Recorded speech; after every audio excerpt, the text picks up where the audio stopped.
тоҷикон оинаи таърихи миллат با استقبال 35 سالگی استقلالیت دولتی کارزاری همه روزه با زبان‌های گوناگون دنیا برنامه‌های тоҷикистон бо tashabbусҳои байналмилалӣ дар сайёра давлати دوشنبه خونه امیدی ва фатҳу فروغ صبح دانایی کتابت مقامات امنیت باید بیش از هر وقت در دیگر چند هوشیار فصل سال باشند. سیر و سیاحت برای جهانگردانی کشاورزی و علم اجتماعی فروغ معرفت محبوب راهنمای ما جامعه تاجیکستان آزاد و صاحب اختیار.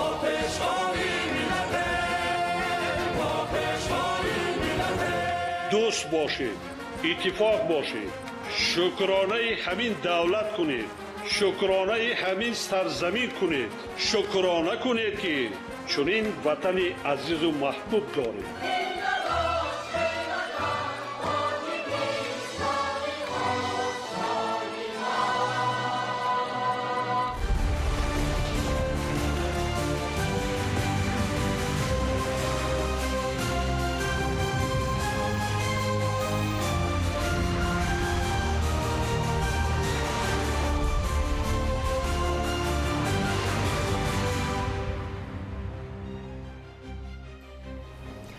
ассалому алайкум бинандагони гиромӣ. нашри муфассали барномаи иттилоотии ахборо мустақиман аз телевизиони тоҷикистон манзуратон мегардонем. субҳи 5 май президенти ҷумҳурии тоҷикистон пешвои миллат муҳтарам эмомалӣ раҳмон бо раисони ноҳияҳои рашту тоҷикобод зарина идизода ва қадриддин фақирзода суҳбати телефонӣ анҷом доданд. зимни суҳбат гузориши раисони ҳарду ноҳия пеш аз ҳама доир бар рафти бартарафсозии оқибатҳои офатҳои табиӣ, барқарорсозии хонаву иншооти зарардида ва сохтмони манзилҳои нави зист барои оилаҳое ки хонаҳояшон комилан вайрон шудааст шунида шуд. зикр гардид ки корҳо тибқи сипоришҳои пешвои миллат дар ҳамаи самтҳо аз ҷумла бартарафсозии оқибатҳои заминҷунбии шадиди 13 апрел рух дода, барқарорсозии хонаҳои мардум ва биною иншооти дигари зарардида ва ҳам сохтмони хонаву муассисаҳои нав муташаккилона идома дорад. раисони ҳарду ноҳия бо арзи сипос ба сарвари давлат иттилоъ доданд ки дар пайи расидани кӯмакҳои саривақтӣ аз қабили хӯрокворӣ, доруворӣ ва дигар лавозимоти тиббӣ, хаймаҳои зист, маводи сохтмонӣ ва техникаю таҷҳизоти зарурӣ ва бо ҷалби қувваи кофии корӣ аз ҳисоби наҷотдиҳандагон ва хизматчиёни ҳарбии кумитаи ҳолатҳои фавқулода ва мудофиаи гражданӣ ва дигар сохторҳои низомӣ бартарафсозии оқибатҳои офатҳои табиӣ хуб идома дорад. сарвари давлат муҳтарам эмомалӣ раҳмон таъкид доштанд ки корҳо бо сифати хуб ва суръати баланд ба роҳ монда шавад ва кӯшиш ба харҷ бояд дод ки ҳарчи зудтар шароити зисти мардуми зарардида муҳайё гардад. президенти мамлакат муҳтарам эмомалӣ раҳмон ҳамчунин ба ҷараёни корҳои кишоварзӣ аз ҷумла кишту кори баҳорӣ таваҷҷӯҳ зоҳир намуда, доир ба муташаккилона саривақт ва босифат ба роҳ мондани корҳо ва истифодаи босамар аз ҳар ваҷаб замини корам дастуру тавсияҳо доданд. таъкид гардид ки ба кишти картошка ки нони дуюм номида мешавад таваҷҷӯҳи ҷиддӣ зоҳир намоянд, то ки аз он ҳосили фаровон рӯёнда шавад.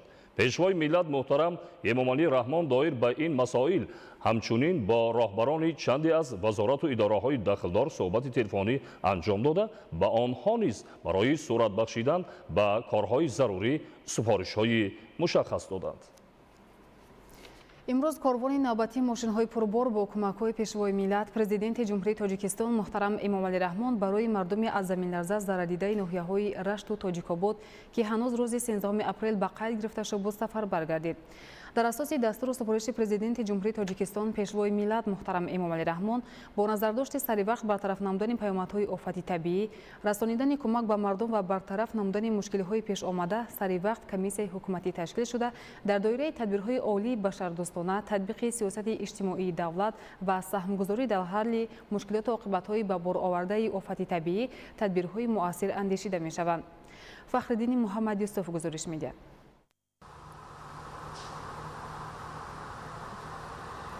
корвони сеюми мошинҳои пурбор инак дар идомаи амалӣ кардани тадбирҳои беҳдоштӣ марҳилаи навбатии расонидани кӯмакҳои пешвои миллат ба мардуми аз офати табиӣ зарардидаи ноҳияҳои тоҷикободу рашт бо масъулаи сохтмонӣ амалӣ карда мешавад.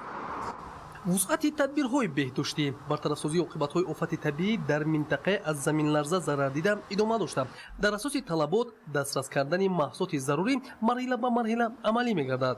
корбони мошинҳои пурбор дар асоси дастуру супоришҳои президенти ҷумҳурии тоҷикистон пешвои миллат муҳтарам Эмомалӣ Раҳмон аз ҷониби агентии захираҳои моддии давлатии назди ҳукумати ҷумҳурии тоҷикистон бо маҳсулоти сохтмонии симент, чӯбу тахта ва хишту дигар лавозимоти муҳим омода гардида дар пайравӣ ба амалҳои хайрхоҳона баҳри беҳдошт сафарбар карда шуд. ҳамин тариқ дар ҳамоҳангӣ баҳри рафъи мушкилот ва муҳайёсозии имконоти зарурӣ ин навбат беш аз 50 нақлиёти гаронвазн аз шаҳри душанбе ҷониби ноҳияҳои Рашт Тоҷикобод ҳаракат намуданд. тақсимот ва дастрас намудани кӯмакҳои пешвои миллат ба мардуми зарардида сари вақт амалӣ шуда тибқи талабот ва эҳтиёҷот ҳар хонаводаи зарардида бо маҳсулоти зарурӣ ва ашёи сохтмонӣ таъмин карда мешаванд. ҳоло баҳри ҳарчи зудтар бартараф намудани паёмадҳои заминларзаи қаблан рух дода тадбирҳои муассир андешида шуда мушкилот зина ба зина рафъ хоҳад шуд. асосгузори сулҳу ваҳдати миллӣ пешвои миллат президенти ҷумҳурии тоҷикистон муҳтарам Эмомалӣ Раҳмон ҳамеша дар фикри накоҳолии мардуми кишвар буда баҳри таъмини шароити арзандаи зисту пешбурди рӯзгор тадбирҳои самарабахшро роҳандозӣ мегардонанд. расондани кӯмакҳо ба мардуми аз офати табиӣ зарардида дар меҳвари сиёсати иҷтимоии ҳукумати ҷумҳурии тоҷикистон қарор дошта оқибатҳои офати табиӣ дар муҳлатҳои муайян тибқи дастуру ҳидоятҳои президенти ҷумҳурии тоҷикистон пешвои миллат муҳтарам Эмомалӣ Раҳмон бартараф мегардад. фахриддин муҳаммадюсуф баҳодуристам ахбор.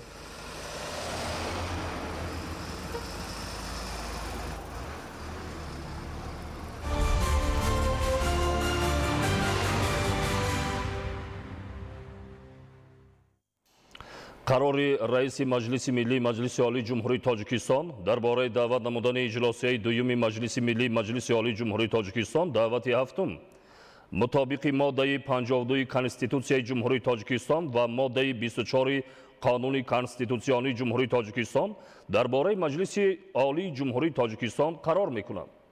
иҷлосияи дуюми маҷлиси миллии маҷлиси олии ҷумҳурии тоҷикистон даъвати ҳафтум 13 майи соли 2025 соати 10 дар шаҳри душанбе даъват карда шавад. раиси маҷлиси миллии маҷлиси олии ҷумҳурии тоҷикистон Рустами Эмомалӣ. имрӯз таҳти риёсати раиси маҷлиси намояндагони маҷлиси олии ҷумҳурии тоҷикистон Файзалӣ Идизода ҷаласаи навбатии иҷлосияи якуми маҷлиси намояндагони маҷлиси олии ҷумҳурии тоҷикистон даъвати ҳафтум баргузор гардид. дар иҷлосия лоиҳаи қонуни ҷумҳурии тоҷикистон дар бораи ворид намудани тағйиру илова ба кодекси андози ҷумҳурии тоҷикистон ва лоиҳаи қонуни ҷумҳурии тоҷикистон оид ба ворид намудани иловаҳо ба қонуни ҷумҳурии тоҷикистон дар бораи уҳдадории ҳарбӣ ва хизмати ҳарбӣ мавриди баррасӣ қарор гирифта аз рӯи масъалаҳои баррасӣ гардида қарорҳои дахалдор қабул карда шуд. масъалаҳои рӯзномаро ба вакилони маҷлиси намояндагон вазири молияи ҷумҳурии тоҷикистон Қаҳҳорзода Файзиддин, вазири мудофиаи ҷумҳурии тоҷикистон Собирзода Эмомалӣ, раиси кумитаи маҷлиси намояндагон оид ба тартиботи ҳуқуқи мудофиа ва амният Маҳмудзода Насрулло, муовини раиси кумитаи маҷлиси намояндагон оид ба иқтисод ва молия Набизода Тоҳир муаррифӣ шуданд. идомаи ахбор. корҳои сохтмонӣ дар марҳилаи якуми роҳи Гулистон Фархор 5 дӯстӣ бо маром идома дорад. дар ин марҳила масири мазкур бо дарозии 30 километр бунёд хоҳад шуд. гузориши Шаҳзод Раҷабзода. бо ҷидду ҷаҳд ташаббускориҳо ва иродаи матину иқдомҳои бисёр ҳам ҷиддии пешвои миллат президенти ҷумҳурии тоҷикистон муҳтарам Эмомалӣ Раҳмон шоҳкориҳои бузурге ки амалӣ шудани онҳоро аксарият чун хобу хаёле беш намедонистанд аз афсона ба ҳақиқат табдил дода шуд. роҳи Гулистон Фархор 5 дӯстӣ як қисмати роҳи дорои аҳамияти байналмилалӣ аст ки сокинон орзуи доштани ҳамин гуна роҳи аҳамияти байналмилалиро доштанд.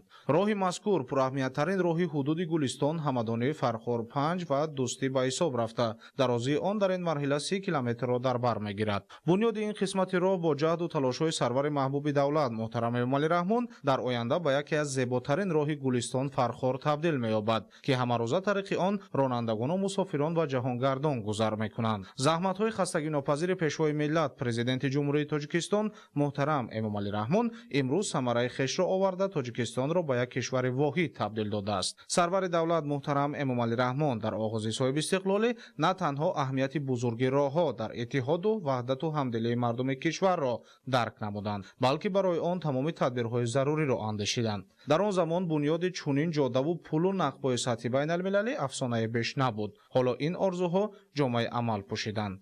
من همچون ساکن دهه ناحیه فرخار منتداری خود را به جناب عالی پیشوای ملت میرسانم که با غمخواری آن کس در ناحیه ما چنین راهی دارای اهمیت بین المللی ساخته شده ایستاده است. پیشتر در این راه با چقدر مشقت‌های زیاد رانندگان میرفتند، رفت و آمد داشتند.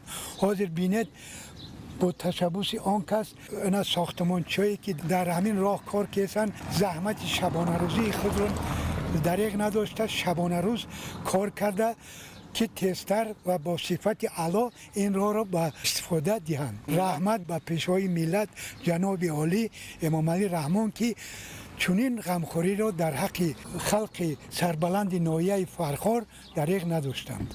ساختمان این مسیر از ماه سپتامبر سال 2024 آغاز گردید. از دوره آغاز کارهای ساختمانی تا این جانب با جلب کارگران و متخصصان کارهای زیادی ساختمانی به انجام رسیده. نتیجه ها در اینجا در نظررس میباشند. لایحه ساختمان راه ماشینگرد گلستان فرخار 5 دوستی در ولایت ختلان ادامه اقدام دولت و حکومت مملکت جهتی به مملکت ترانزیتی تبدیل دادن تاجیکستان میباشد و کار در این مسیر با جلب متخصصان کسبی و تکنیک و مکانیزم های ضروری با سطح و صفت بلند به انجام رسانیده می شود. اینجا کارگاه متخصصان و مهندسان سطح عالی راهسازی است و در این بنا یک تالار مجلس، آشخانه و دیگر کابینت هایی که متخصصان کار و فعالیت میکنند با تمام شرایط مجهز گردانیده شده است. در این لابراتوری باشد محصولات هایی که باید برای منفرش کردن راه استفاده شود از نظر گذرانیده می شوند.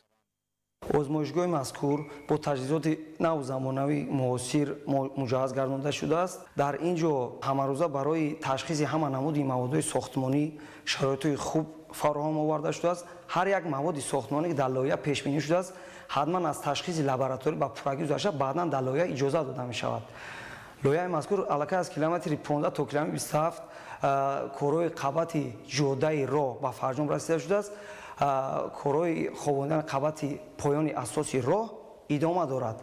و با استفاده دادن راه автомобилгарди گلستان فرخار مشکلی رفت و آمد ساکنان این ناحیه ها به مرکز جمهوری شهر دوشنبه آسان گردیده. با این وسیله رفت و آمد در همه فصل سال تامین می‌گردد. معیار و قاعده های ساختمانی در این مسیر پر اهمیت به درجه سوم تکنیکی راه ها داخل گشته از دو خط حرکت عبارت میباشد. پهنای اساسی راه به 12 متر برابر بوده. قسمت ماشینگردی آن 7 متر را تشکیل می‌دهد. حالا در این انشاءات راهسازان تلاش دارند تا در مهلت پیش بینی شده این راه بسیار مهم را با صفت بلند مورد استفاده قرار بدهند.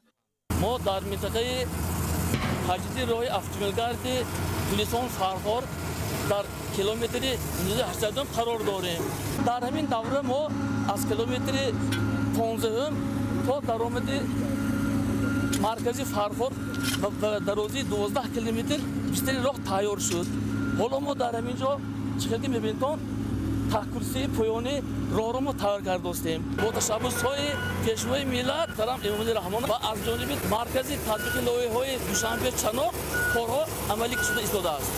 پاداش زحمت و تلاش‌ها و تدبیراندیشی‌های پیشوای معظم ملت محترم امام علی رحمان در سمت بهبود بخشیدن جاده‌های تخت و هموار است که تاجیکستان از روی صفت راه‌ها در اتحاد دولت‌های مستقل جای دوم و در آسیای مرکزی زینه اول را اشغال می‌کند. این مسیر همان راهی دارای اهمیت بین المللی است که احیاگر آن سرور دولت تاجیکان محترم امام علی رحمان میباشند. البته این همه تلاش و زحمت ها، تدبیراندیشی ها، تشبس و اقدام های نجیب اساسگذار صلح و وحدت ملی پیشوای ملت پرزیدنت جمهوری تاجیکستان محترم امام علی رحمان در صحیفه های تاریخ دولتداری نوین تاجیکان ثبت گشته است. زیرا این همه عمل ها حقیقت است رد ناپذیر.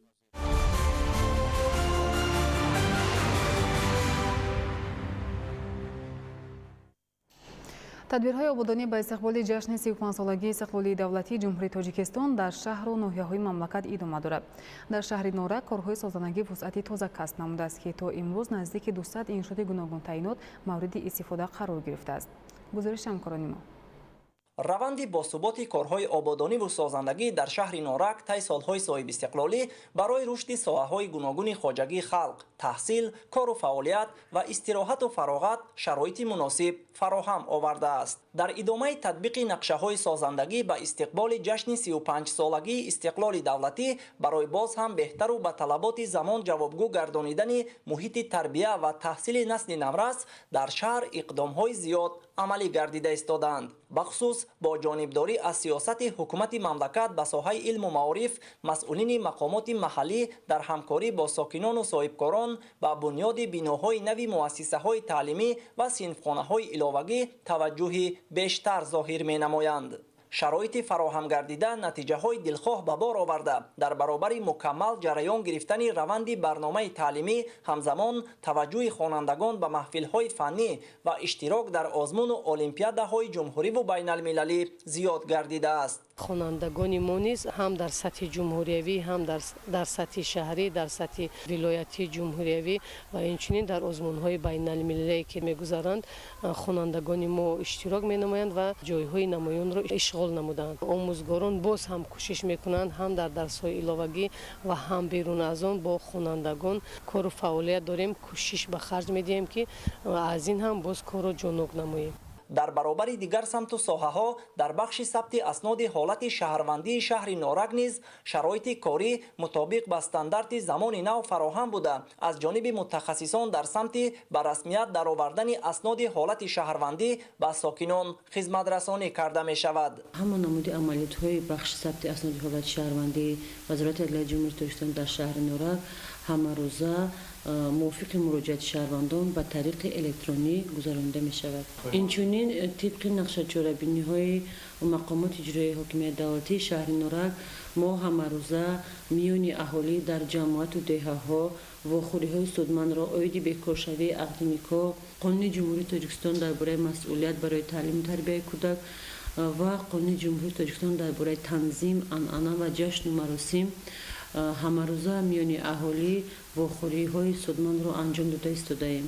мувофиқи иттилои бахши меъморӣ ва шаҳрсозӣ ба муносибати таҷлили сазовор аз ҷашни 35-солагии истиқлоли давлатӣ дар шаҳри Норак бо ташаббуси мақомоти маҳаллӣ дар ҳамкорӣ бо сокинону соҳибкорони ҳиматбаланд таъмиру азнавсозӣ ва бунёди 197 иншооти гуногун таъинот ба нақша гирифта шуда то ба ин муддат зиёда аз 100 адади он мавриди истифодаву баҳрабардорӣ қарор дода шуда дар дигар иморати бунёдшаванда корҳои сохтмонӣ тибқи нақша идома дорад. сокинон ҳамаи ин пешрафту ободониро аз фазои осоиштаи ватани азиз, татбиқи сиёсати бобарори президенти ҷумҳурии Тоҷикистон, пешвои миллат муҳтарам Эмомалӣ Раҳмон ва пойдориву таҳкими истиқлоли давлатӣ арзёбӣ карда, аҳлона пайи кору фаъолият ва боз ҳам беҳтару ба талаботи замон ҷавобгӯ гардонидани шароити кору рӯзгори худ талош менамоянд.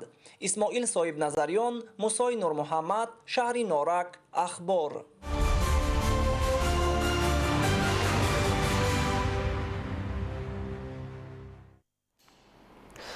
раванди созандагиҳо дар ноҳияи Кушониён вусъат дода мешавад. бо мақсади истиқболи шоиста аз ҷашни 35-солагии истиқлоли давлатии ҷумҳурии Тоҷикистон дар ноҳияи мазкур бунёду навсозии садҳо иншоот ҷараён дошта корҳои сохтмонӣ бо сифати баланд ба анҷом расонда мешаванд. гузориши Мамараҷаб Абдуллозода ва Давлати Файзулло. бузургтарин дастовард барои ҳар як давлату миллат истиқлолу озодӣ ба ҳисоб меравад. истиқлолият нишони озодӣ, рамзи саодат ва бақои миллати тоҷик буда, тоҷикистони азизи мо маҳз бо шарофати он ҳамчун узви ҷомеаи ҷаҳонӣ эътироф гардид ва дар харитаи сиёсии дунё бо ҳама хусусиятҳои давлатдорӣ арзи ҳастӣ намуд. маҳз дар даврони истиқлолияти давлатӣ дар ноҳияи Кушониёни вилояти Хатлон ҷиҳати татбиқи амалии нақшаву барномаҳои ҳукумати ҷумҳурии Тоҷикистон дар доираи амалисозии нақшаву лоиҳаҳои ободонию бунёдкорӣ ҷиҳати дар сатҳи баланди идона истиқбол намудани ҷашни бузургу пурифтихори миллати саодатофари кишвар 35-солагии истиқлоли давлатӣ дар ноҳия нақшачорабиниҳои ободониву созандагӣ дар сатҳи баланд роҳандозӣ гардида давоми солҳои охир марҳила ба марҳила амалӣ гардида истодааст. бо хомат афрохтани биноҳои баландошона, марказҳои хизматрасонии маишӣ ва ободу зебо гардонидани қаламрави ноҳия аз ин иқдомҳо ба шумор меравад. зикр кардан ба маврид аст ки имрӯзҳо бо дастгирии ҳукумати ҷумҳурии Тоҷикистон ва бо саҳми бевоситаи соҳибкорони ватанӣ рӯз то рӯз диёри бииштосоямон ободу зебо гардида истодааст. ин ҳам албатта дар заминаи тақвиятёбиву дастгириҳои созанда ва некбинонаи пешвои муаззами миллат муҳтарам Эмомалӣ Раҳмон арзёбӣ мегардад.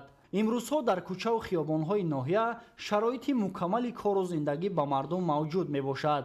ки сокинон ин ҳама пешравиро самараи истиқлоли давлатӣ медонанд. ҳар нафаре ки ба кӯчаҳо ва маконҳои истироҳатии ноҳия ба сайру гашт мебароянд аз бӯи муаттари гулҳои рангоранги диққатҷалбкунанда ва аз ҷилои илҳомбахши чунин манзара ба худ ғизои маънавӣ мегиранд. бахусус шомгоҳон сокинон аз чунин имкониятҳо бештар истифода менамоянд. ин ҳама ободкориҳо самараи тинҷиву осудагист. сокинони ноҳия бо шиори тоҷикистон ба пеш баҳри рушду нумӯи меҳани азиз аҳлона хизмат намуда истодаанд. маҳмараҷаб абдуллозода, давлати файзулло, ноҳияи кушониён, ахбор.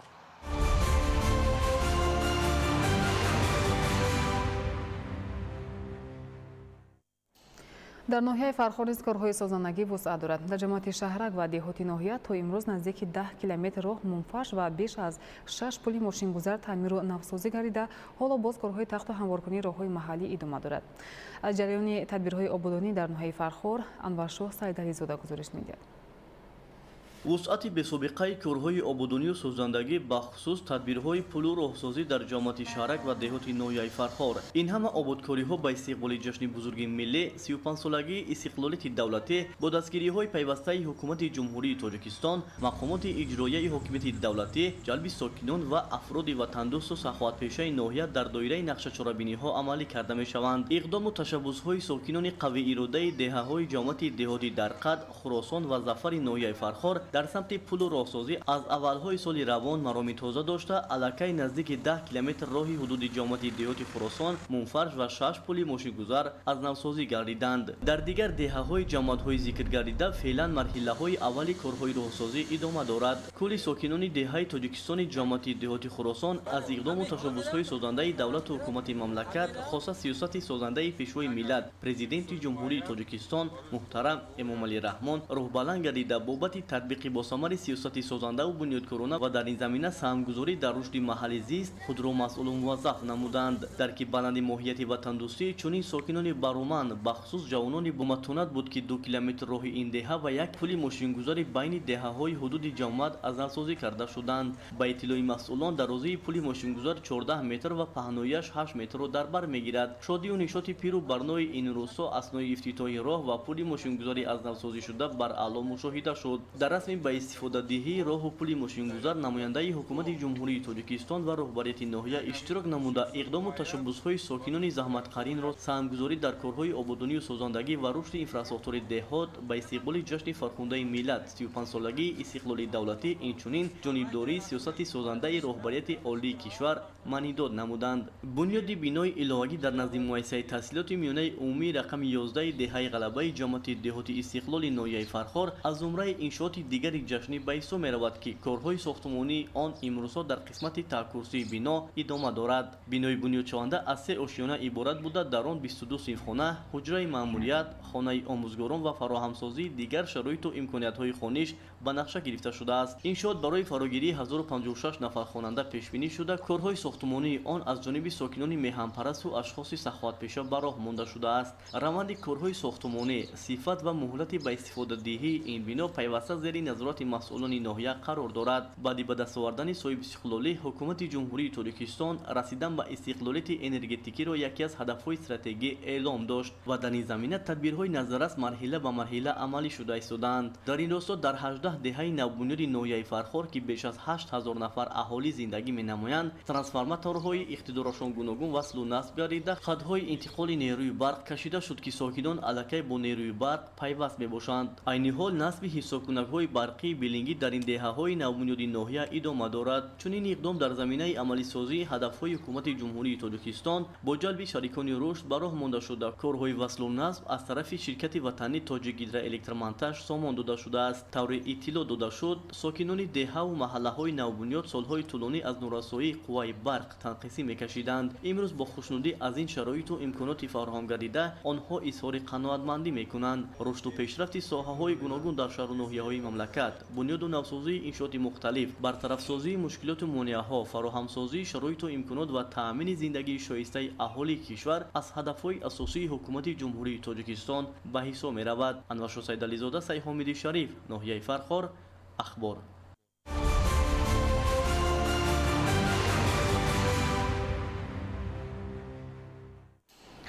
ҳадафҳо ба истиқболи ҷашни 35-солагии истиқлоли давлатӣ дар ҳоли амалишавӣ қарор доранд. дар шаҳри Ҳисор ба ин хотир сокинон бо ифтихору сарбаландӣ ба корҳои ободонии маҳалли зисташон самгузорӣ менамоянд. мунфаршкунии беш аз 1 километр роҳи деҳаи иттифоқи ҷамоати деҳоти Ҳисор идомаи мантиқии тадбирҳои созандагӣ дар ин шаҳр аст. идомаи матлаб дар гузориши Фаридуни Субҳон ва Садриддини Иброҳим. ҷиҳати сазовор истиқбол гирифтани ҷашни 35-солагии истиқлоли давлатӣ мувофиқи нақшачорабиниҳои мақомоти иҷроияи ҳокимияти давлатии шаҳри Ҳисор, роҳҳои маҳаллӣ давра ба давра аз навсозӣ карда мешаванд. дар идомаи корҳои ободониву созандагӣ сокинону соҳибкорони деҳаи иттифоқи ҷамоати деҳоти Ҳисор 1 километр роҳи маҳаллиро бо сифати баланд асфалтпӯш намуданд. дар ҷароёни амалисозии ин иқдом сокинон бо як рӯҳияи баланди миллӣ барои ободу хӯрамгардонии маҳалли зисти худ кӯшиш ба харҷ дода истоданд, то дар зебову назарабо гардонидани як гӯшаи диёр ҳиссаи худро гузоранд. саҳмгузорон ин амали некро ҷиҳати беҳбуд бахшидани сатҳу сифати зиндагӣ дар деҳот равона намуданд. дар ҷамоати деҳоти Ҳисор деҳаи иттифоқ бо дастгирии соҳибкорон 1 километр роҳ муфарш карда шуда ба нақша дорем ки дар дигар деҳаҳои ҷамоат ободониро идома диҳем. сокинону соҳибкорони ҷамоати деҳоти Ҳисори шаҳри Ҳисор чунин иқдомҳои ободониро сармоягузорӣ барои наслҳои оянда маънидод намуда азм доранд, то дар пешрафту шукуфоии минбаъдаи маҳалли зисташон саҳми назаррас дошта бошанд. аз навсозии роҳҳои маҳаллӣ агар аз як ҷиҳат рафту омади сокинон ва ҳаракати воситаҳои нақлиётро осон кунад, аз тарафи дигар симои кӯчаву маҳалларо зеботар мегардонад. аз ин рӯ чунин ибтикорот нишон медиҳад ки танҳо дар иттиҳоду ҳамбастагӣ ва заҳмату меҳнати якдилона ҳар деҳа метавонад ба макони ободу пешрафтаи ватан табдил ёбад. Фаридуни Субҳон, Садриддини Иброҳим, шаҳри Ҳисор, ахбор.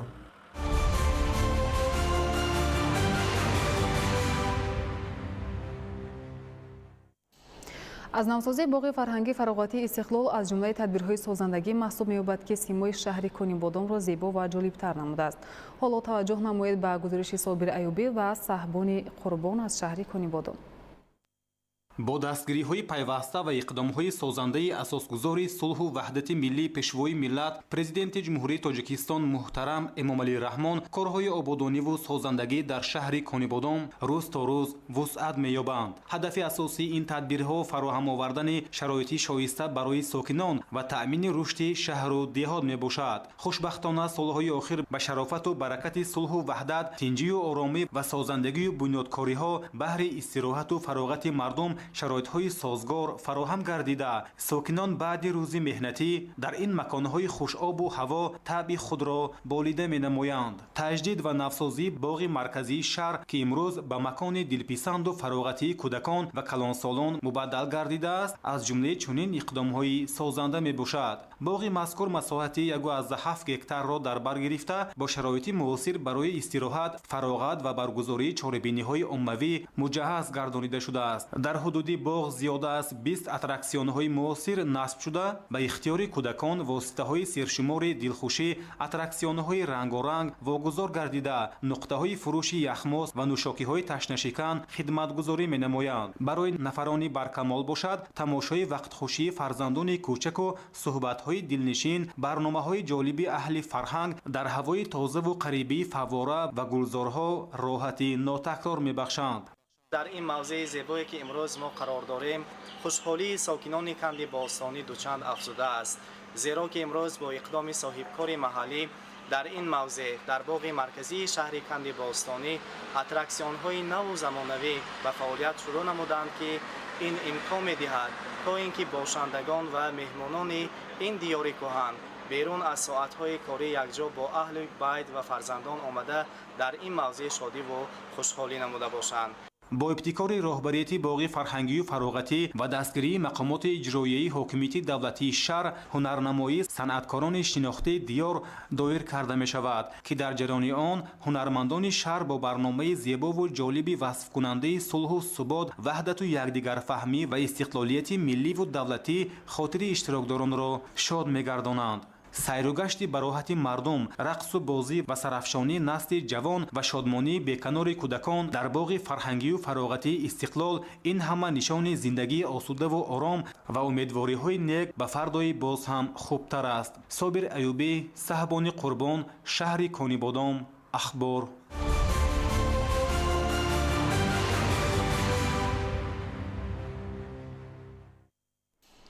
соли 2025 аз ноҳияи дӯстии вилояти Хатлон ба дигар давлатҳо аллакай зиёда аз 340 тонна маҳсулоти кишоварзӣ содирот шудааст. ҷамъоварии саривақтӣ, гузаронидани кишти такрорӣ ва таъмини фаровонии маҳсулот дар бозори истеъмолӣ аз ҳадафи асосии меҳнаткашони ин минтақа дониста мешавад. Наврӯзшоҳ Азизулло аз ноҳияи дӯстӣ гузориш медиҳад. дар ноҳияи дӯстӣ аллакай ҷамъоварии 12 намуди маҳсулоти кишоварзӣ оғоз шудааст. истифодаи шароити муфиди табиӣ ба васеъшавии имкониятҳои истеҳсолӣ дар ин ноҳияи аграрии вилояти Хатлон мусоидат намудааст. дар маҷмӯъ имсол меҳнаткашони ноҳияи дӯстӣ аз майдори 14271 гектар ҳосили зироати кишоварзӣ ба бозорҳои дохил ва хориҷи кишвар пешниҳод мекунанд.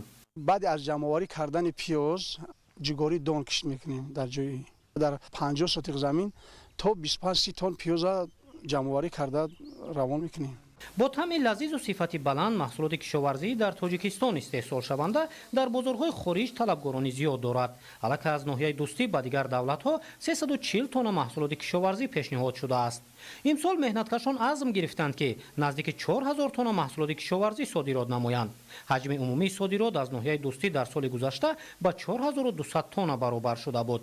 имсол бошад имкониятҳо бештар аст. мувофиқи нақша имсол аз ноҳияи дӯстӣ бояд ба хориҷи кишвар 4000 тонна маҳсулотҳои хоҷагии қишлоқ содирот бояд карда шавад. айни ҳол содирот дар ноҳияи дӯстӣ аз қабили маҳсулотҳои кишоварзӣ карам, гулкарам, лаблабӯи сурх идома дорад. лаблабаи сурх бор карда истодем.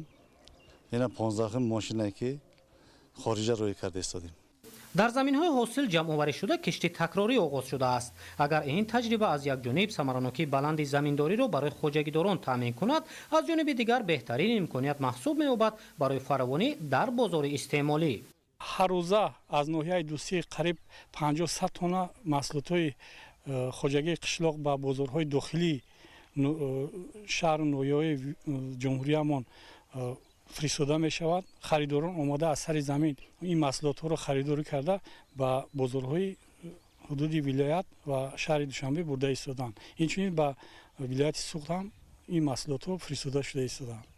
ин майдонҳои васеъ собитгари он аст ки меҳнаткашони ноҳияи дӯстӣ дар истифодаи замин таҷрибаи намунавиро аз худ карданд.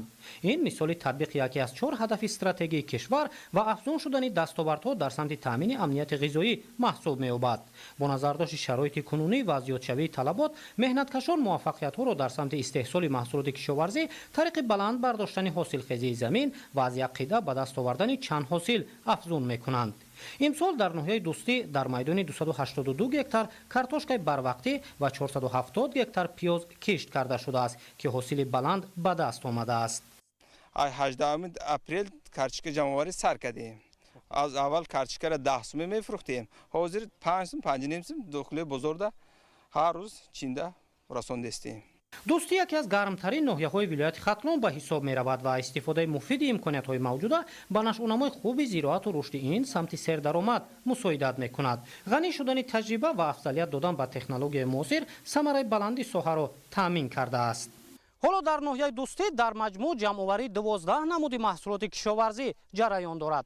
нашъунамои зироат дар майдонҳои васеъ хуб аст ва кишоварзони ноҳияи дӯстӣ соли 2025 дар маҷмӯъ аз майдони зиёда аз 14000 гектар маҳсулоти гуногуни тару тозаи кишоварзиро ба бозорҳои дохил ва хориҷи кишвар пешниҳод ва дар таъмини фаровонии маводи ғизоӣ саҳмгузорӣ мекунанд.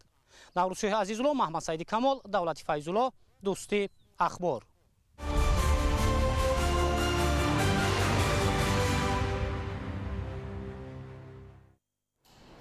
ноҳияи ҷайҳон яке аз минтақаҳои гарм дар вилояти Хатлон маҳсуб гардида, хоҷагидоронаш аз аввалинҳо шуда маҳсулоти истеҳсол намудаи худро ба бозорҳои мамлакат ва ба гӯшаҳои гуногуни хориҷ аз кишвар содирот менамоянд. таи чанд рӯз аст ки мавсими ҷамъоварии пиёз дар ноҳия оғоз гардидааст. гузориш дар ин хусус. давоми ҳафтаи равон аввалин ҳосили пиёз аз ноҳияи ҷайҳун ба гӯшаҳои гуногуни кишвар содирот гардида истодааст. тавре мушоҳида шуд имрӯзҳо дар ҳама хуҷагиҳои деҳқонии ноҳия ҷамъоварии ҳосил бо маром идома дошта, тибқи иттилоъ аллакай то имрӯз зиёда аз 50 000 тонна пиёз содирот гардидааст. саҳми кишоварзони ноҳияи ҷайҳун дар таъмини сокинони мамлакат бо маҳсулоти гуногуни кишоварзӣ назаррас буда хоҷагидорон дар натиҷаи заҳмати софдилона дар баланд бардоштани ҳаҷми истеҳсоли маҳсулот нишондиҳандаҳои назаррас доранд. имрӯзҳо дар ноҳия мавсими ҷамъоварии пиёзи барвақтӣ шурӯъ гардида, ҳамарӯза ҳосили ба дастоварда вориди бозорҳои мамлакат гардонида мешавад. аз рӯи иттилои масъулин, майдони кишти пиёз дар ноҳия 3512 гектарро ташкил дода, мақсад аст ки аз ин масоҳат 200 000 тонна маҳсулот истеҳсол гардад. ҳаррӯза 350 то 400 тонн аз як ҳудуди ҷамоат мақсад содирот мешавад. ба хотире ки таъминоти озуқавории мардуми мамлакат хуб шавад. ин пиёзе ки мебинед дар натиҷаи меҳнат қадар хуб мешавад. сари вақт ҷуфта чизи корҳои агротехникӣ гузарондан дар кор, сари вақт зархимикатҳо зан дар кор. дар ин сабаб деҳқонои мо таҷрибаи хуб доранд. ҳосили имсолаи мо беҳад хуб аст. аз 450 то 500 центнера ҷамъоварӣ кардаистам. айни замон ин тадбири саҳроӣ бо ҷалби зиёди сокинон вусъат гирифта, то имрӯз 52 000 тонна ҳосил ҷамъоварӣ гардидааст. бо мақсади саривақту беталаф пешниҳод кардани маҳсули дасти хоҷагидорон, соҳибкорон аз гӯшаҳои гуногуни кишвар тариқи техникаҳои калонҳаҷми боркаш ба бозорҳои дохилӣ содирот менамоянд. 10-15 тушка аз ноҳияи ҷайҳун картошка, пиёз, сабзи ҳамин чизро ба маркази шаҳр мебарем. ҳозир пиёзро бор карда ба ҳисор, душанбе, регар мебарем. пиёз ноҳияи ҷайҳун пиёзи нав овдор хес сочни меган. пиёзи беҳтарин пиёзай. гиҷоибари харидориш созаира. арзиши 1 килограмм пиёз дар айни замон аз 2 то 3 сомониро ташкил медиҳад ки ин ҳавасмандии хоҷагидоронро зиёд намудааст. дар ҳудуди ҷамоати деҳоти 5 ноҳияи ҷайҳун кишоварзон ин мавсим дар масоҳати 1478 гектар замин кишти пиёзро ба роҳ монданд ки дар натиҷаи коркарди дуруст ва ғизодиҳӣ имрӯзҳо аз ҳар гектар ба ҳисоби миёна аз 450 то 500 центнерӣ ҳосил ба даст оварда истоданд. нархи имрӯзаи пиёз 280 дирҳамро ташкил дода истодааст, ки ба манфиати деҳқонон мебошад. деҳқононро ҳавасманд мекунанд.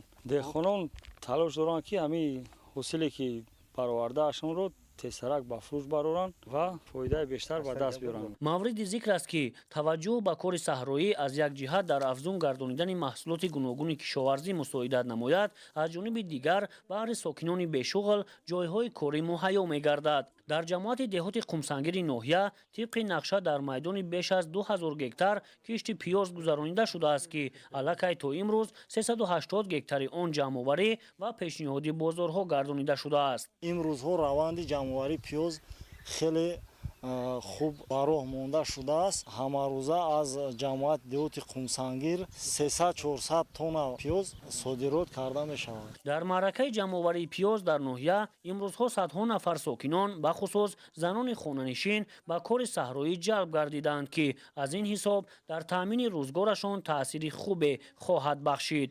самандар шоев, искандари саид, ноҳияи ҷайҳун, ахбор.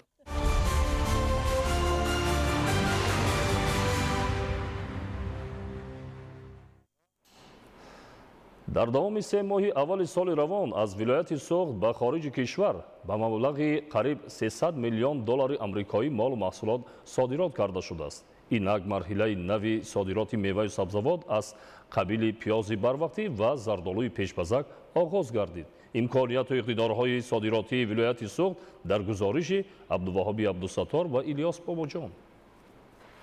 вилояти Соғд ки дорои захираҳои бои табиӣ, заминҳои ҳосилхез, саноати пешрафта ва фазои мусоид барои соҳибкориву сармоягузорӣ мебошад, ба яке аз минтақаҳои калидии содироткунандаи молу маҳсулоти Тоҷикистон табдил ёфтааст. дар гурӯҳи молу маҳсулоти содиротшаванда ҳаҷми зиёдро либосҳои муқаррарию варзишӣ, ресмони пахтагӣ, маъдан, семент, рангҳои сохтумонӣ, профилҳои алюминию пластикӣ, мотороллерҳои гуногун, бозичаҳои кӯдакона, обҳои рангаи ташнашикан, консерваи меваю сабзавот ва меваи хушки коркард ва банду бастшуда дар бар мегирад. инак дар соли равон марҳилаи нави содироти маҳсулоти кишоварзӣ аз қабили меваю сабзавоти барвақтӣ ҳам оғоз гардид. ҷиҳати тақвияти ин раванд дар минтақаи шафати роҳи оҳани ноҳияи Ҷаббор Расулов 8 маркази содироти маҳсулоти кишоварзӣ ташкил гардидааст ва ҳамарӯза аз ин ҷо ба хориҷи мамлакат тариқи роҳи оҳан ва мошинҳои калонҳаҷм пиёзи барвақтӣ интиқол дода мешавад.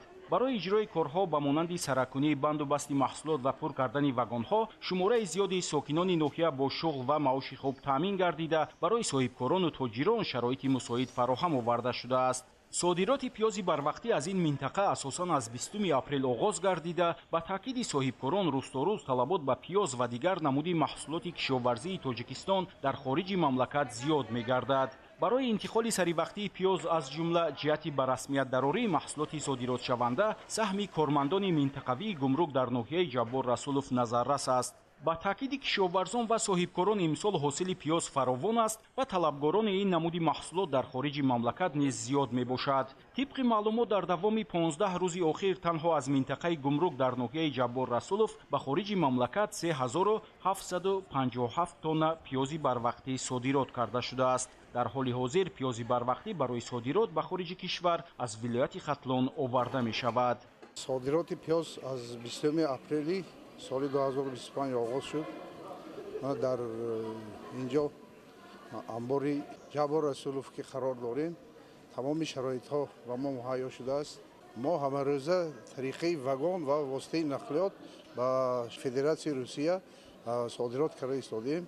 имсол ҳосилнокии пиёз дар Тоҷикистон хеле хуб аст. дар ин амбор зиёда аз 300 нафар занҳо кор мекунанд, бандубаст мекунанд. ҳар рӯза корашон кити муайян мо маблағгузорӣ мекунем. ҳамаи пиёзҳое ки мо аз деҳқонон мехарем дар ин ҷо фуроварда бандубаст карда ба сортҳо ҷудо карда ҳама беҳтаринашро ба хориҷи кишвар равон мекунем. давоми 2 соли охир ҳаҷми содироти мева аз ҷумла зардолӯи пешпаз зиёд шудааст. ҳамасола дар баробари таъмини бозори дохилӣ ҳаҷми муайяни ҳосили боғоти зардолӯи шаҳру ноҳияҳои Ашт, Конибодон ва Бобоҷон Ғафуров дар шакли тару тоза бо банду басти мутобиқ ба хориҷи кишвар содирот карда мешавад. имсол кишоварзони боғи миллии ваҳдат нақша доранд ки ҳосили 5 гектар боғи зардолӯи навъи Магадорро ба хориҷи кишвар содирот намоянд. ин навъи зардолии Магадор мебошад ки соли 2022 бо тарзи интенсиви бунёд карда шудааст ки пурра ба хориҷа содирот карда мешавад. масоҳати боғи интенсиви Магадор 5 гектарро ташкил медиҳад. талабот ба навъи зардолии Магадор дар хориҷа зиёд аст ки нисбати дигар зардолиҳо сифати хуб ва таъми лазиз дорад. хоҷагидорони боғи миллии ваҳдат рӯзҳои наздик ба ҷамъоварии гелос ҳам шурӯъ мекунанд. масоҳати боғи гелос дар ин муассиса зиёда аз 5 гектарро ташкил медиҳад. дар вилояти Суғ дар давоми 4 моҳи сипаришудаи соли равон ҳаҷми содироти меваи хушк, обҳои рангаи ташнашикан, афшураю мураббо ва дигар намуди консерваи меваю сабзавот низ афзоиш ёфтааст. дар ин давра ширкатҳои истеҳсолии оби зулол, Сирдарё, Субҳи Ватан, Исфарафуд, Баракат Исфара ва даҳҳо корхонаю коргоҳҳои дигар дар асоси талаботи бозори минтақа ва ҷаҳон ҳаҷми содироти меваи хушки, коркардшуда, консерваи меваю сабзавот ва обҳои рангаи ташнашиканро зиёд намудаанд. Абдуваҳоби Абдусаттор, Илёс Бобоҷон, вилояти Суғд, Ахбор.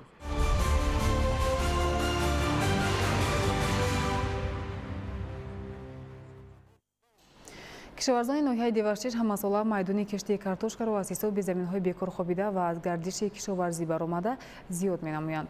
дурнамои имсолаи киштии картошка дар ноҳия нисбат ба соли гузашта 800 гектар бештар мебошад. гузориш дар ин хусус.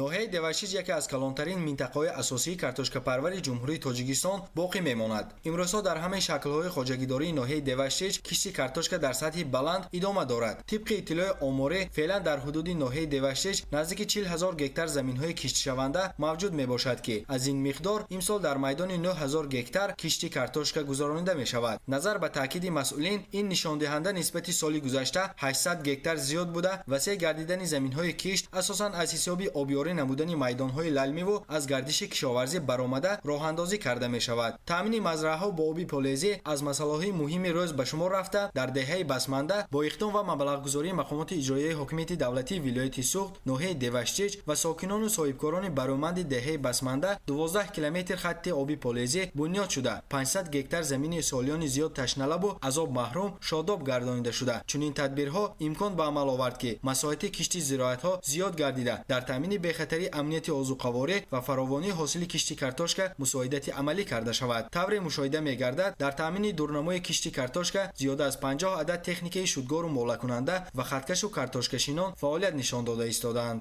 ноҳияи Деваштич аслан ноҳияи картошкапарвар мебошад.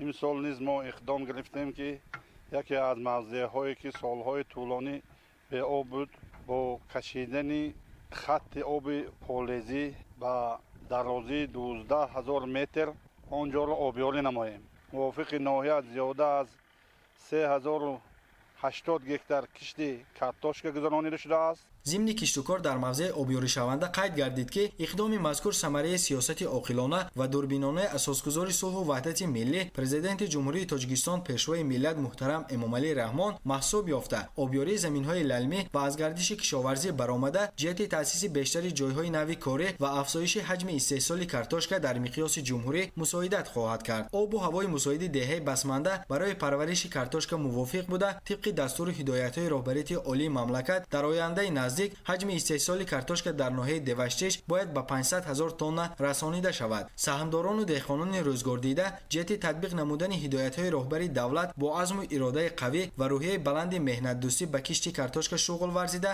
дурнамои муайян гардидаро сари вақт ба иҷро расонида истоданд. хоҷагии деҳқонии ба номи Хотам Қурбонов ки мавзеъи обёришавандаи хатти 12 километра ба шумор меравад, соли 2005 таъсис ёфта, дар он 417 нафар саҳмдор кору фаъолият мебарад. масоҳати умумии заминҳои хоҷагии мазкур беш аз 1494 гектарро ташкил дода, аз он 857 гектараш корам мебошад. феълан рафти кишти картошка дар хоҷагии мазкур вусъати тоза касб намуда, ҷиҳати иҷрои пурраи дурнамо тухмии зарурӣ захира гардидааст. алҳол дар мавзеъи мазкур ҷиҳати шудгору кишт намудани босифати заминҳои обёришаванда 10 адад техникаҳои муосир ҷалб гардиданд. тавре иттилоъ дода шуд, мавсими гузашта деҳқонон аз ҳар гектар майдон ба ҳисоби миёна 450 сентнерӣ ҳосили картошка гирифта, имсол ният доранд ки ҳосилнокиро аз ин мазраъаҳои солиёни зиёд дамхӯрда бештар ба даст оваранд. фирдавс Умаров, Мазбут Бобозода, Орзу Маъруфов, ноҳияи Деваштич, Ахбор.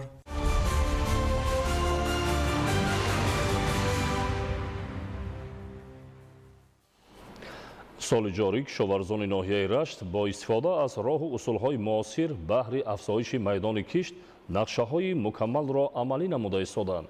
дар ин самт мушкилот вуҷуд надошта, натиҷаҳо самароваранд. гузориши Дигули Маҳмуд аз ноҳияи Рашт.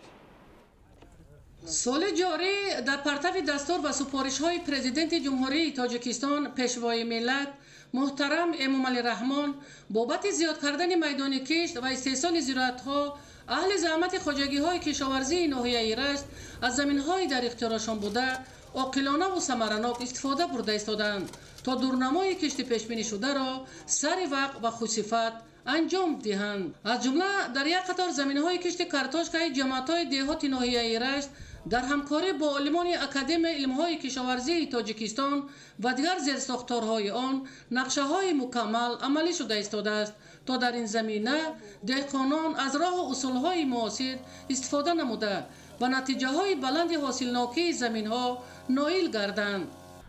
ҳадафи олимони институти хокшиносӣ ва агрохимияи Академияи кишоварзии Тоҷикистон дар он аст ки пайваст намудани корҳои илмии тадқиқотиро дар истеҳсолот, яъне дар хоҷагиҳо ва баланд бардоштани ҳосилнокии зироатҳои кишоварзӣ бо истифода аз нуриҳои органикӣ ва микробиологӣ мебошад.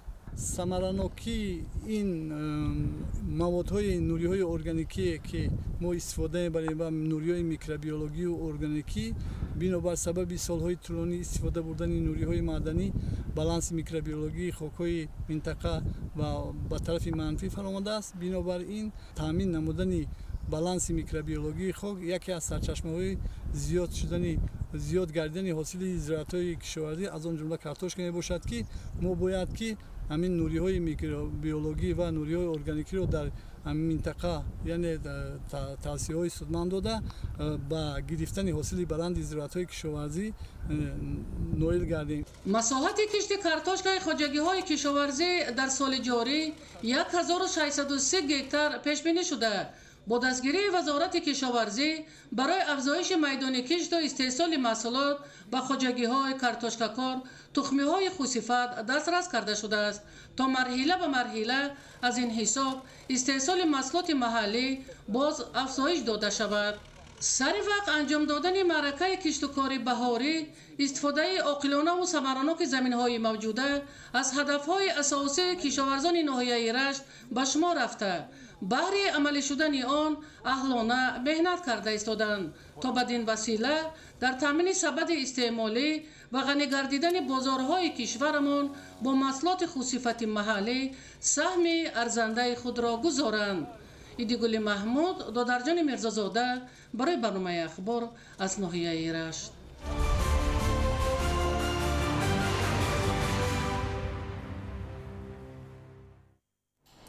бо дастгирии ҳукумати ҷумҳурии тоҷикистон ба кишоварзони ноҳияи Ванҷи вилояти мухтори Кӯҳистони Бадахшон беш аз 170 техникаи нави соҳавӣ дастрас карда шуд. шарҳи Тоҷинисои Файзлобек аз ноҳияи Ванҷ.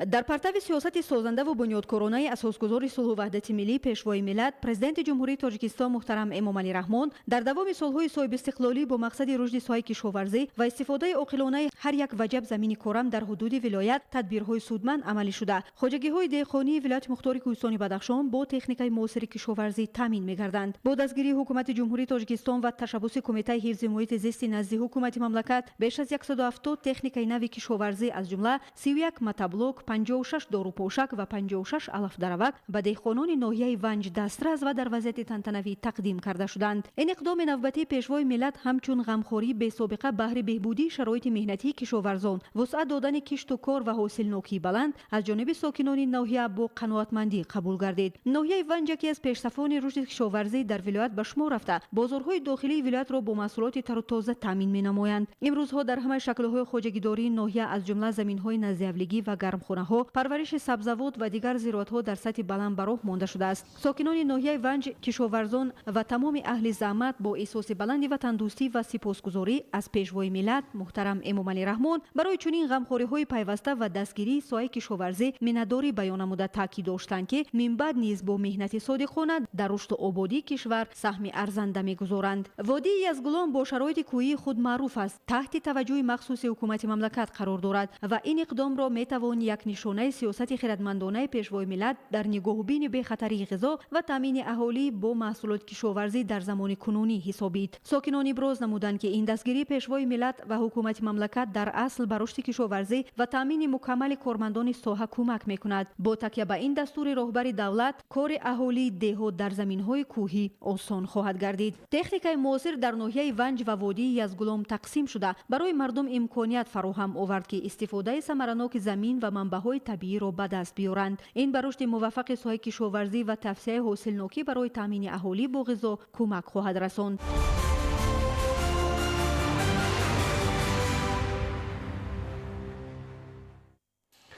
имрӯз дар доираи таваҷҷӯҳ ва дастгириҳои бевоситаи роҳбарияти олии мамлакат раванди сабзкорӣ дар тамоми гӯшаву канори кишвар идома дорад ки ин раванд муҳити атрофро боз ҳам диданӣ ва сабзу хӯрам гардонидааст.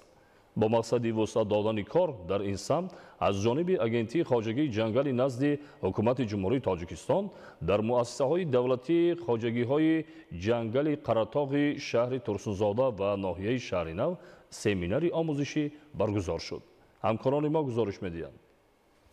дар самти сабзгардонӣ ва бунёди ҷангалзорҳо фаъолияти мутахассисони агентии хоҷагии ҷангали назди ҳукумати ҷумҳурии тоҷикистон назаррас мебошад, зеро дар ин самт аллакай агентӣ нақшаи мукаммалу дурнамудорро рӯи даст дошта ба ин васила майдони сарсабзу минтақаҳои кабудизоргаштаро афзоиш медиҳанд. ҷумҳурии тоҷикистон дар баробари он ки бо ташаббусҳои сатҳи байналмилалӣ дар самти ҳифзи муҳити зист ва экология дар ҷаҳон машҳур аст, ҳамчунин табиати зебову ғанӣ аз гулу гиёҳҳои табобативу ороишӣ ва олами вуҳуши рангорангаш дили ҷаҳонiyonро тасхир намудааст. барои ҳифзи ҷангалзорҳо ва сол то сол васеъ намудани ҳудуди онҳо, инчунин афзун намудани дарахтон ва гиёҳҳои нодир аз ҷониби ҳукумати ҷумҳурии Тоҷикистон барномаҳои мушаххас мавриди амал қарор дода мешаванд. агентии хоҷагии ҷангали назди ҳукумати ҷумҳурии Тоҷикистон ҷиҳати иҷрои нақшаи барномаи рушди парвариши павлония дар ҷумҳурии Тоҷикистон барои солҳои 2024-2028 дар ҳудуди муассисаҳои давлатии хоҷагиҳои ҷангали Қаратоғи шаҳри Турсунзода ва ноҳияи шаҳри Нав бо иштироки кормандони дастгоҳи марказии агентӣ, муассисаҳои хоҷагиҳои шаҳру ноҳияҳо семинари минтақавӣ дар мавзӯи усулҳои парвариши ниҳолҳои павлония ва бунёди плантатсияҳои саноатӣ баргузор намуд. ҳадаф аз баргузории чорабинии баланд бардоштани савияи дониши кормандони соҳаи хоҷагии ҷангал оид ба парвариши павлония мебошад, ки бо ин васила хӯрамгардонии ҳар гӯшаи мамлакат хоса бо истифода аз нёҳҳои дарахти павлония равнақ дода мешавад. дар доираи тадбири мазкур зарфиятҳои парвариши ин навъи дарахт ба иштирокчиёни тадбир аз ҷониби мутахассисон шарҳ дода шуд ва таъкид гардид, ки равнақ додани парвариши павлония дар мамлакат ба сарсабзии бештари гӯшаҳои алоҳида мусоидати бештар хоҳад кард. баргузории семинари омӯзишӣ дар дигар шаҳру ноҳияҳои кишвар дар назар дошта шудааст.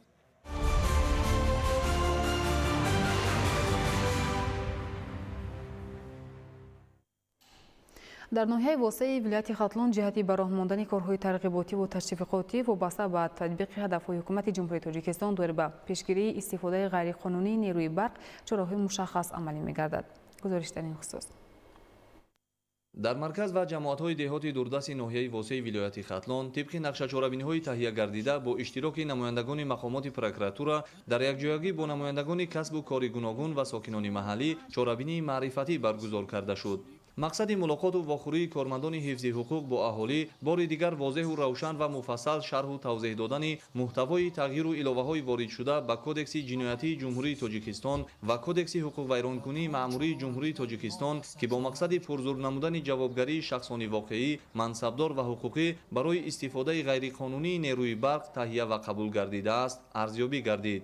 чорабинии маърифатӣ бо пешниҳоди маърузаҳо ва шарҳи муфассали бандҳои алоҳидаи қонунгузорӣ ва моддаҳои муайян баҳри баландбардоштани дониши ҳуқуқии шаҳрвандон, риояи ҳатмии талаботҳои қонуни ҷумҳурии Тоҷикистон ва пешгирии ҳолатҳои ғайриқонунӣ истифодабарии нерӯи барқ ҷараён ёфт. аз ҷумла таъкид гардид, ки тибқи лоиҳаи қонуни ҷумҳурии Тоҷикистон дар бораи ворид намудани тағйир ба кодекси ҳуқуқвайронкунии маъмурии ҷумҳурии Тоҷикистон, моддаи 382 кодекси ҳуқуқвайронкунии маъмурии ҷумҳурии Тоҷикистон дар робита бо илова ба кодекси ҷиноятии ҷумҳурии Тоҷикистон дар таҳрири нав ифода карда мешавад.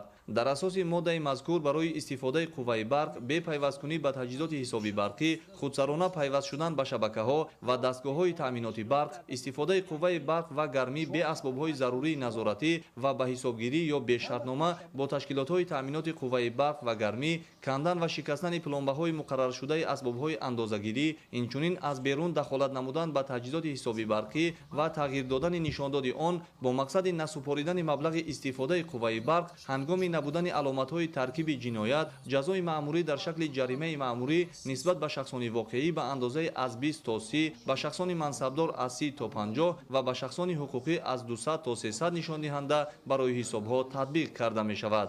чунин чорабиниҳои маърифатӣ бо ҳузури намояндагони мақомоти ҳифзи ҳуқуқ дар маркази ноҳия, ҷамоати деҳоти миралиобод ва ҷамоати шаҳраки заҳматобод баргузор карда шуда, ин раванд баҳри татбиқи ҳадафҳои ҳукумати мамлакат дар дигар ҷамоатҳои дурдасти ноҳия низ идома меёбад.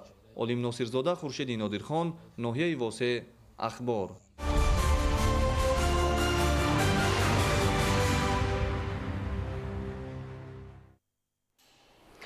бо афзоиши аҳолӣ ва рушду пешрафти технологияҳо талабот ба нерӯи барқ низ меафзояд.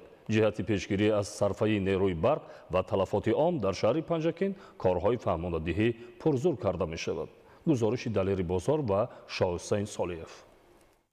дар асоси тағйири иловаҳои нав дар кодекси ҷиноятии ҷумҳурии Тоҷикистон барои вайрон кардани қоида ва меъёрҳои истифодаи қувваи барқ ҷавобгарии ҷиноятӣ пешбинӣ гардидааст. дар шаҳри Панҷакин бо мақсади баланд бардоштани маърифати энергетикӣ ва огоҳ намудани сокинон аз тағйири иловаҳои нав дар ин соҳа, миёни аҳолӣ чорабиниҳои фаҳмондадиҳӣ ба таври мунтазам гузаронида мешаванд. чунин як чорабинӣ бо иштироки масъулони мақомоти иҷроияи маҳаллӣ ва прокуратураи шаҳр дар тамоми ҷамоатҳои деҳот гузаронида шуд. дар вохӯрӣ бо фаъолони ҷамоати деҳоти Фароб, ки аз дурдасттарин ҷамоатҳо мебошад зикр гардид ки дахолат намудан ба таҷҳизоти ҳисоби барқӣ ва тағйир додани нишондоди он бо мақсади насупордани маблағи истифодаи барқ. Инчунин истифодаи барқ бе пайвасткунӣ ба таҷҳизоти ҳисоби барқӣ агар чунин кирдор давоми 1 соли пас аз татбиқи ҷазои маъмурӣ содир шуда бошад, ҷавобгарӣ пешбинӣ карда шуда, барои он ҷазо дар намуди ҷарима ба андозаи аз 365 нишондиҳанда то 547 нишондиҳанда барои ҳисобҳо ё маҳрум сохтан аз озодӣ ба муҳлати то 3 сол таъин карда мешавад. Тибқи ин ва дигар тағйирот агар ҷавобгарӣ ба миқдори махсусан калон бошад, мувофиқи қонун ба муҳлати то 10 сол маҳрум намудан аз озодӣ муқаррар гардидааст.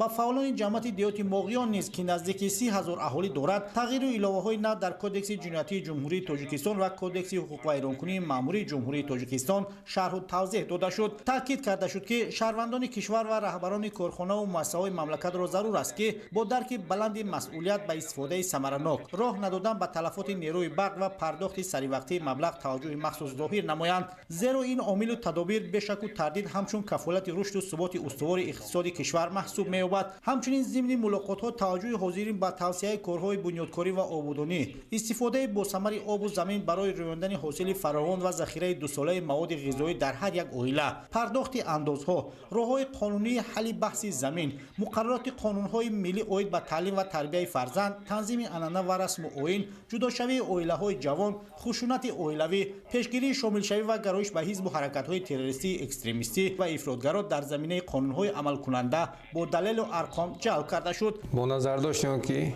солҳои охир дар самти қонунгузории энергетика ҷой доштани қонунвайронкуниҳо алахсус ҳолатҳои дуздии қувваи барқ 15 апрели соли 2025 ба Кодекси ҳуқуқвайронкунии маъмурии Ҷумҳурии Тоҷикистон ва Кодекси ҷиноятии Ҷумҳурии Тоҷикистон тағйири иловаҳо ворид гардид. طبق دستور سپارش‌های پیشوای معظم ملت کارمندان پرکاتور شهر با ساکنان جماعت‌های شهرک و دیهات شهر واخر دایر نموده طلبات‌های کدکس حقوق‌های مأموری جمهوری ترکستان و کدکس جنایتی جمهوری ترکستان را وابسته به رعایت نکردن قاعده‌های استفاده قوه برق به سمع آنها رسانیده شد. همچنین در پرکاتور شهر با دیگر مقامات گروه‌های کاری تأسیس داده با نسخه تغییر لایحه‌های کدکس جنایتی جمهوری ترکستان و کدکس حقوق‌های مأموری جمهوری ترکستان طبق امضاءات با سرداران عائله رسانیده و ماهیت آن فهمانده شد. همچنین این روزها کارهای فهماندهی دایر به وارد گردیدن تغییر الهه‌های نو در کدکس جنایتی جمهوری تاجیکستان و کدکس حقوق ویرانکنی مأموری جمهوری تاجیکستان برای ویران کردن قاعده و معیارهای استفاده قوای برق از جانب کمیسیای تشکیل گردیده با اصولهای محله به محله، دهه به دهه و خانه به خانه ادامه دارد و چنین ملاقاتات طبق نقشه پیش بینی شده در تمام جماعت‌های دهات گذرانیده می‌شود. دلیری بازار، شاه حسین سالیوف، شهر پنجکند. اخبار.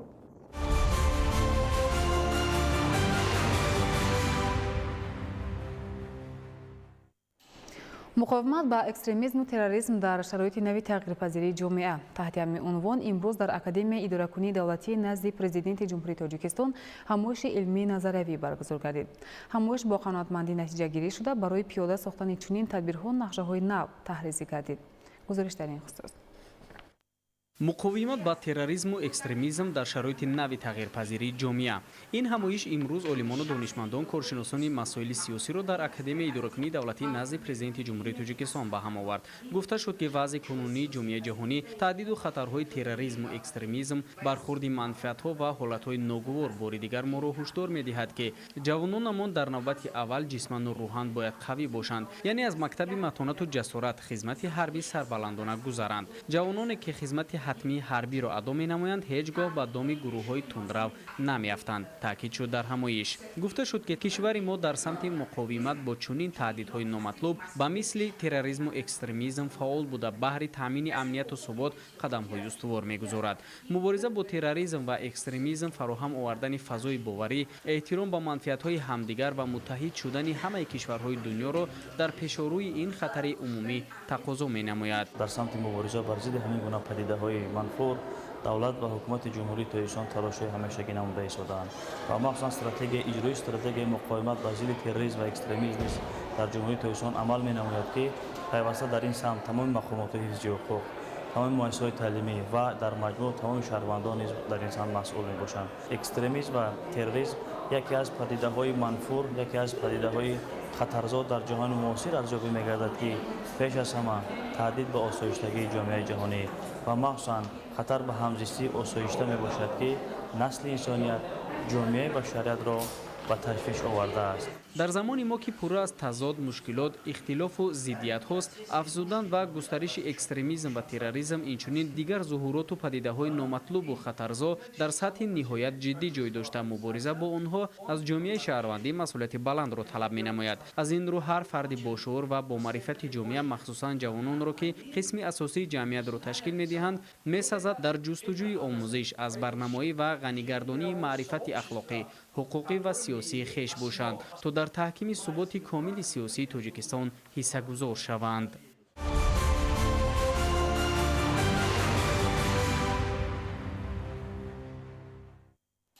дар рӯзи панҷуми фестивали байналмилалии театрҳои касбӣ Наврӯз, ҳунармандони театри давлатии драмавии шаҳри Самарқанди ҷумҳурии Ӯзбекистон ҳунарнамоӣ карданд. шарҳи бештар дар гузориши ҳамкорони бо.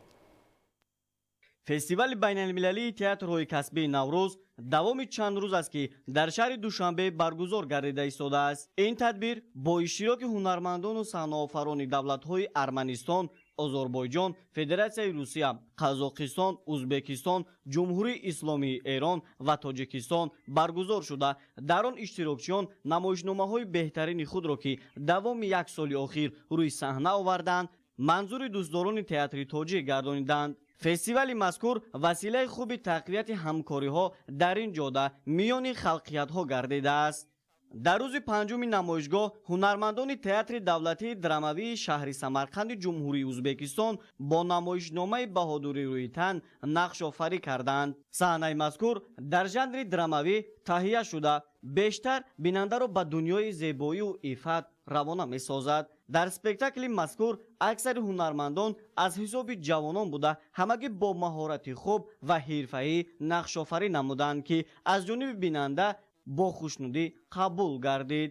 фестивали байналмилалии театрҳои касбии Наврӯз пагоҳ 6 май натиҷагирӣ хоҳад шуд.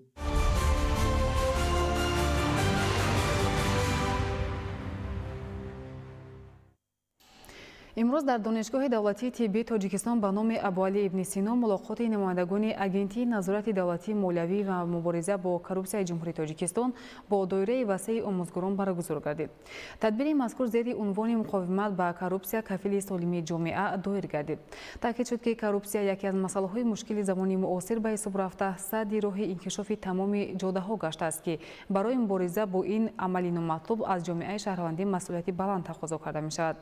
ҳозирин бо овардани иқтибос аз паёми навбатии президенти ҷумҳурии Тоҷикистон муҳтарам Эмомалӣ Раҳмон ба Маҷлиси олии кишвар иброз доштанд ки фаромӯш набояд кард ки мубориза ба муқобили коррупсия фақат вазифаи мақомоти ҳифзи ҳуқуқ нест. дар ин мубориза тамоми аҳли ҷомеа, ҳар як шаҳрванд ва ҷомеаи шаҳрвандӣ низ бояд бетарафиро ихтиёр накунад. дар шаҳри Душанбе даври ҷамъбастии сурдо олимпиадаи фанӣ баргузор гардид ки беҳтаринҳо муайян ва қадрдонӣ шуданд. баргузории ин тадбир дар таҷриба бори аввал буда теъдоди зиёди ихлосмандонро ба ҳам овард. гузориши Қамардин Ҳусейнзода. дар маросими ҷоизасупории сурдо олимпиадаи фанӣ намояндагони вазорати маориф ва илм, омӯзгорону хонандагони имконияташон маҳдуд иштирок намуданд. таъкид гардид ки баргузор намудани сурдо олимпиадаи фанӣ як қадами муҳим дар роҳи рушди фарогири соҳаи маориф ба ҳисоб рафта, эҳтиром ба арзишҳои инсондӯстӣ, баробарҳуқуқӣ, фароҳам овардани имкониятҳои нав барои хонандагон, муҳайё намудани шароити мусоид ҷиҳати дарёфт ва рушди хонандагони боистеъдод дар ин самт ва таҳкими донишҳои фаннии хонандагони закию ҳушёр мебошад. дар сурдо олимпиадаи мазкур 184 хонанда аз рӯи фанҳои забон ва адабиёти тоҷик, забони русӣ, таърих, математика ва география байни ҳам сабқат намуда. аз ин шумора 16 нафар соҳиби ҷои якум, 23 нафар соҳиби ҷои дуюм, 33 нафар соҳиби ҷои сеюм ва 26 нафар соҳиби ҷои ифтихорӣ гардиданд. бояд гуфт ки кӯдакони дорои имконияти маҳдуд ҳамеша таҳти таваҷҷӯҳи ҳукумати кишвар, хоса президенти ҷумҳурии Тоҷикистон, пешвои миллат муҳтарам Эмомалӣ Раҳмон қарор дошта, дар ин самт натиҷаҳо назаррасанд. баргузории сурдо олимпиада аз тадбирҳоест ки идомаи мантиқии чунин чорабиниҳои илмӣ дониста мешавад.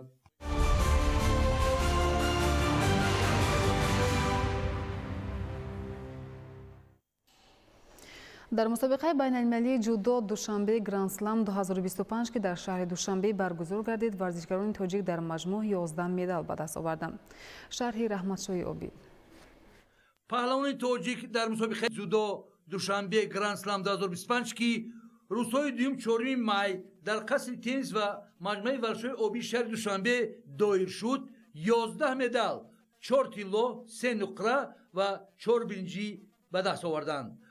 ин боз як армоғони замони соҳибистиқлолии тоҷикистони азиз мебошад ва ин варзишгарон номи худро абадӣ дар таърихи дзюдои кишвар сабт намуданд. Ба иттилои сомонаи расмии Федератсияи байналмилалии дзюдо, дар мусобиқаи грандслами шаҳри душанбе 226 варзишгар, 123 мард ва 103 зан аз 27 кишвари 4 қораи олам иштирок карданд. байати дастаи мунтахаби тоҷикистон дар ин мусобиқаи сайри ҷаҳони дзюдо ки боли дуюм дар душанбе сурат гирифт, 36 варзишгар, 28 мард ва 8 зан дохил буданд.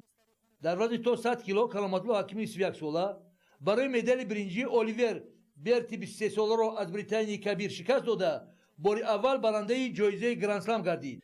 дар вазни то 90 кило Элжан Гаджиев ва Вугар Толибов ҳардуам аз ҷумҳурии Озарбойҷон барои медали тилло рақобати ҷиддӣ анҷом доданд. Партови Япон ба Элҷин Гаджиев унвони чемпиони мусобиқаро овард ва ӯ бори аввал дар корномааш медали тиллои Гранд-сламро комёб гардид. дар вазни то 78 кило ки вазни вазнин дар гӯштини дзюдо байни бонувон мебошад, Эма Рид пирӯзӣ ба даст оварда тавассути аксуламал чемпиони мусобиқа гардид.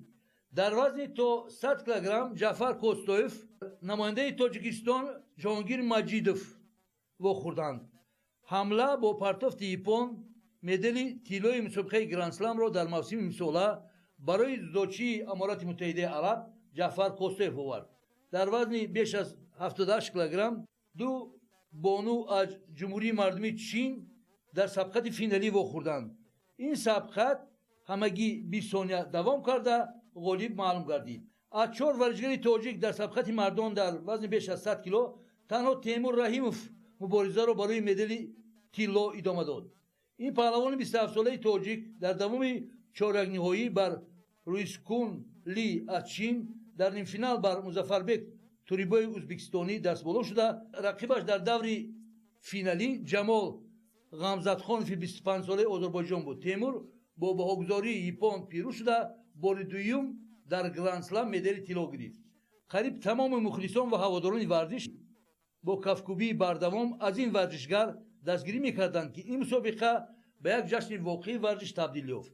мавриди ёдоварист ки Эмомалӣ Нуралӣ дар сабқати мардон дар вазни 66 кило, Муҳиддин Асадуллоев дар вазни 73 кило, Сомон Маҳаммадбеков дар вазни 81 кило, Темур Раҳимов дар вазни ҷамъи 100 кило бо медалҳои тилло сарфароз гардиданд.